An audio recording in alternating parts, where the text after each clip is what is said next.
gawin mo ito and he will love you more.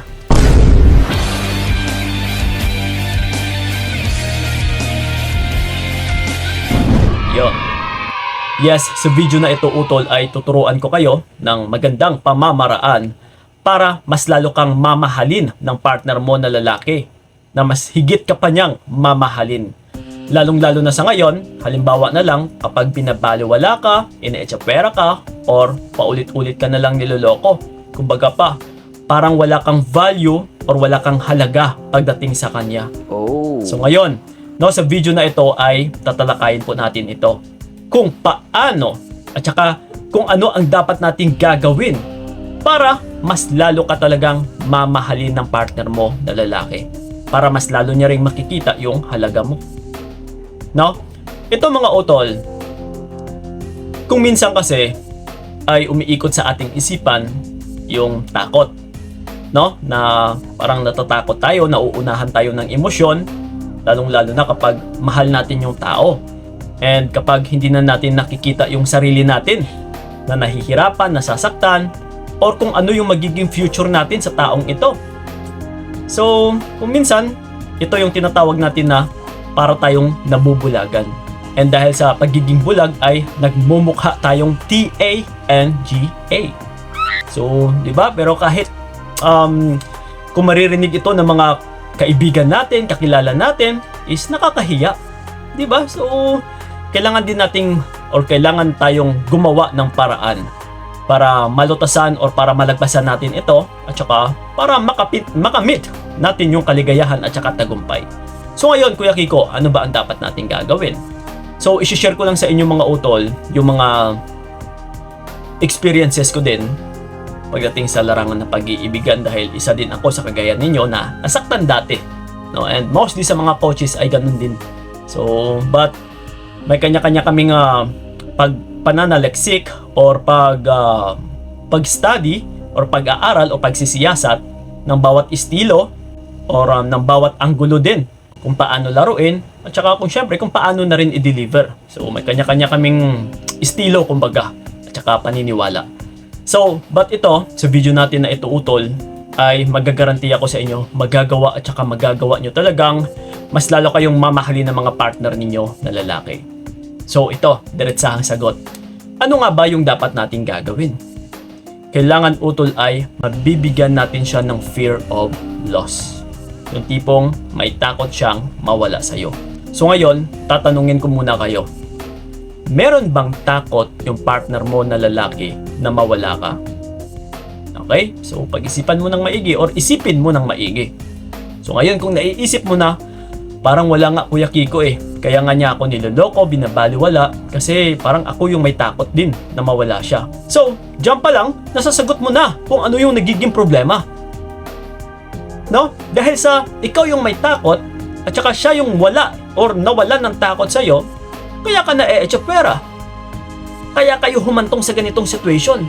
And ngayon, kaya ka nahihirapan. So, ibig sabihin utol, kailangan bigyan natin siya ng takot. Sa pamamagitan or sa pamamaraan ng ano ba Kuya Kiko? Walang iba kundi bigyan nga natin siya ng fear of loss. Takot na mawala ka. Which is, walang iba kundi dapat ready ka. Mag-walk away, mag-pull away sa kanya anytime kapag binabaliwala ka or kapag meron kang hindi nagustuhan sa kanya. Anytime utol, dapat handang-handa ka. Kapag maramdaman kasi ito ng partner mo na lalaki, na ganito ka klaseng babae na anytime pwede kang mawala sa kanya. Halimbawa ako yung lalaki nakilala kita na anytime pwede itong mawala sa akin kasi parang wala siyang takot na mawala ako. At saka anytime pwede siyang umatras. Parang mataas din yung respeto ng babaeng ito sa kanyang sarili. So diyan pa lang, paano kita babaliwalain? Paano kita i-echopirahin? Paano kita lulukohin kung may takot na akong mawala ka? Dahil ikaw is walang takot na mawala ako. So ganun kabaliktaran utol. Kapag ikaw yung may takot na mawala siya, mawawalan siya ng takot na mawala ka. Pero kung wala kang takot na mawala siya, siya ngayon ito yung mabibigyan ng takot na mawala ka. So dapat ipakita mo sa kanya anytime ay handang-handa ka na pwede kang mawala talaga sa kanya. No? Once na may gagawin siya na kalokohan, immediately kaya mong mawala. Na kailangan mong ipakita ito sa kanya. No? Kasi sa akin din utol noon, dahil sa emosyon, ay natatakot tayong gawin ito na ipakita na wala tayong takot sa kanila. Lalong-lalo na kapag mahal mo yung tao. So ganito din yung mindset ko dati. No, but eventually is habang sa kalagitnaan ng relationship namin, paulit-ulit na ako ay nasasaktan, nahihirapan.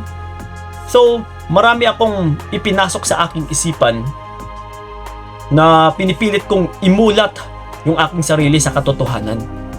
So isa nga doon sa katanungan sa aking isipan, no, ito kailangan nyo itong pakinggan, na kailangan ninyong i-reflect sa inyong sarili. So isa nga sa katanungan na kailangan kong sagutin, walang iba kundi isa nga dito ay, ano nga ba yung magiging future ko sa taong ito? After 2 years, 3 years, 5 years, 10 years, kung sa ngayon pa nga lang ay nahihirapan na ako. So dahil sa emosyon ko na ito, kung mananatili ako sa taong ito at saka kakapit, walang mangyayari sa akin. Mas lalo lang akong malulugmok. Mas lalo lang akong lulubog. Mas lalo lang akong mawawasak sa taong ito. So yun ang mga iniisip ko dati utol, which is true, which is totoo, which is katotohanan talaga, realidad na kung hindi ako aalis sa ganitong situation, is yung mangyayari after 2 years, 3 years, or 4 years, or 5 years ay ganun at ganun pa din. Walang magbabago. Yeah, so ibig sabihin yung pinakasusi ay nasa sa atin. Na kung kikilos tayo utol, kung hahadlangan natin, kung aatrasan natin, may matatapos talaga. Pero kung siya lang yung hahayaan natin na matatapos, na magbabago, wala pong mangyayari dyan. Walang pagbabagong mangyayari dyan. So aabot lang ito ng 2 years, 3 years, 4 years, 5 years, 10 years ng pag-aaksaya ng buhay mo sa taong ito na wala namang katuturan. So isa nga yun sa naisip ko dati. So 5 years, no? 5 years after is ganito pa rin ako. Nahihirapan, nasasaktan, walang magbabago. Hindi man lang mag-a-upgrade yung sarili ko. No, ganito pa rin yung, or titignan pa rin ako ng mga kakilala ko, kaibigan ko na wala, nalulugmok, nasasaktan pa rin, nahihirapan. Walang nag-e-evolve kumbaga. No, so hindi ako nagiging productive, hindi nag-e-improve. So wala, no, dahil lang sa taong binabaliwala ka din.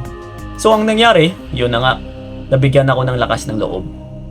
So ang ginawa ko, ayun, anytime na kapag binabaliwala na ako, is ako po ang nagpapakita na hindi kita kailangan sa buhay ko kapag ganyan ka.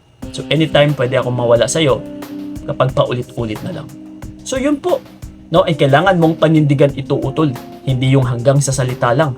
Kasi mababasa at saka mababasa po yan ng partner mo. So kailangan may isa ka talagang salita. Kung ano yung binitawan mong salita sa kanya, kailangan mong ipakita, no, ng buo, ng walang pag-aalinlangan. Kasi dito niya makikita na wala kang takot na mawala siya.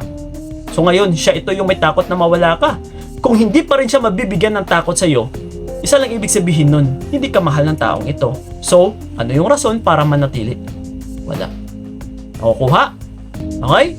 So yun lang po mga utol, sana yung nakatulong yung video na ito. And then, sa mga nais ako makausap one-on-one, PM nyo po ako sa aking FB page na Payong Kaibigan ni Kiko. Yes, magsiset po tayo ng appointment para sa inyo. So yun lang po, maraming salamat. So ingat kayo, God bless and babush! Binigay ko lahat para wala kang masabi.